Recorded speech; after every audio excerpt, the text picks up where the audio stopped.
Hey everyone, hope everything's going well. I'm probably going to get in trouble for this video, but I don't care. I'm just asking questions. Is this appropriate for Jeff Wilson to do? Is it appropriate for him to have Meek Mill to come to his trade night as a tops rip night? You may be asking why. Well, let's look at all of the weird behavior that went on at Michael Rubin's white party last year. We could start with there, and then we could go into, Meek Mill and potentially Diddy and what relationship do they have, right? Now, the reason why I'm covering this is because the Go Along, Get Along gang, people who present themselves as edgy and controversial, they're not going to touch it. You're not going to see Lameme James talk about it, but instead he's going to do a meme about me, which is fine, totally fine. But he's not going to touch this, in my opinion. I'd be shocked if he does. I don't think you'll score brownie points with Michael Rubin and Fanatics if you touch this. Meek Mill video with Michael Rubin surfaces amid Diddy lawsuit rumors. And if you actually go to the video, you could look at my other video, but basically, there were hugs going on at these parties. It just seemed really weird what was going on. You also had what was also weird. He told Meek Mill, you had Michael Rubin told him to do bunny hops for Michael Rubin. That's just weird. All right, after you lose a competition, I don't know. It just seems weird, at the white parties. What goes on at the white parties?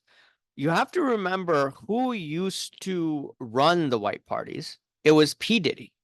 And we've been seeing all sorts of news about P. Diddy right now. I mean, you could just Google it. P. Diddy, right? What's going on for those living underneath a rock? Now, this was information people had on Diddy a long time ago, but it wasn't released.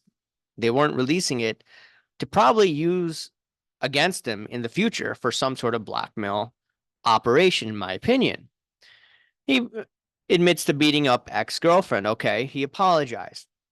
But there's a lot of other information on Diddy that's not being exposed. They talked about this a couple of months ago, and those stories just disappeared. And now it's okay, he beats his what, ex-girlfriend at the time.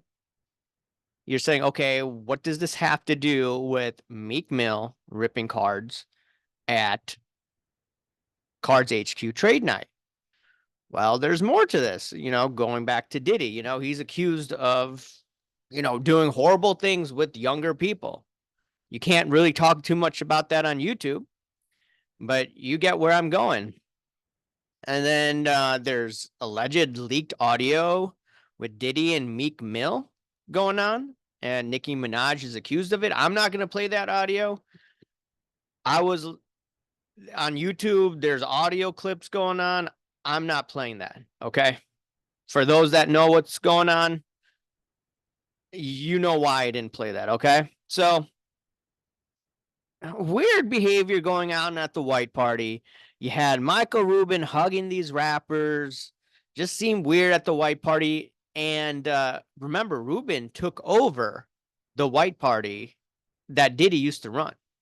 And if you look at this, Diddy's old bodyguard said, I think is one of his old bodyguards, said that, hey, look, Diddy had all the rooms tapped for some sort of blackmail operation. You have to ask yourself, how does one individual get access to all these celebrities, very powerful people? Is this white party bugged? I'm asking a legitimate question. It could not be. It could just be completely legitimate, and those hugs that you saw at those parties, they were weird, but maybe nothing was going on. Or, as you know, in the political world, there's a lot of blackmail operation, and those individuals who succumb to blackmail, or those individuals who are blackmailed, well, they're easily controllable.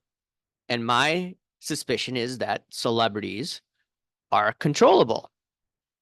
And you have Michael Rubin have access to all these rich and powerful people. And then all of a sudden, we have a Tops Rip Night and we have Meek Mill, who, there's lawsuits going on where Meek Mill is mentioned. He's done there have been other rumors of what he used to do to Nicki Minaj, once again, allegedly, and they weren't so nice. And just a lot of weird things going on. I don't think for a kid's setting, I don't think it's appropriate to have Meek Mill there at this event. Could you have other athletes go there with the cleaner record? Sure. Chipper Jones, I don't think has anything on him to my knowledge, but when you see anyone attached maybe to Diddy's name in any way whatsoever, if I ran a business like that, there's no way I would want that type of, I wouldn't want any of that involved with my trade night, especially when you have little kids there. Okay. And I saw like some comments in some video. And once again, no one's going to talk about this because a lot of people, they're twerking, as Steve Splenda says, they're twerking for Michael Rubin. They're twerking for Fanatics. So they're not going to say anything about this. Instead, you're going to have these influencers like Lamim James. They're going to throw shots at me, but they're not going to throw shots at Michael Rubin. No, you're not going to get that advertisement dough. There's no way you're going to get advertisement dough like that. And he knows that. And let's look at this. So, one of this comment here, rumors of Meek Mill at a Diddy's freak off then shows up at a kid's trade night at Sports HQ. Someone says, keep on going with the story. I think it's the biggest story in the hobby and no one's talking about it. A lot of people aren't talking about it. Why is some guy who allegedly is connected to P. Diddy in some way, shape, or form at CardsHQ? Just asking questions. I don't care if you unsubscribe because guess what?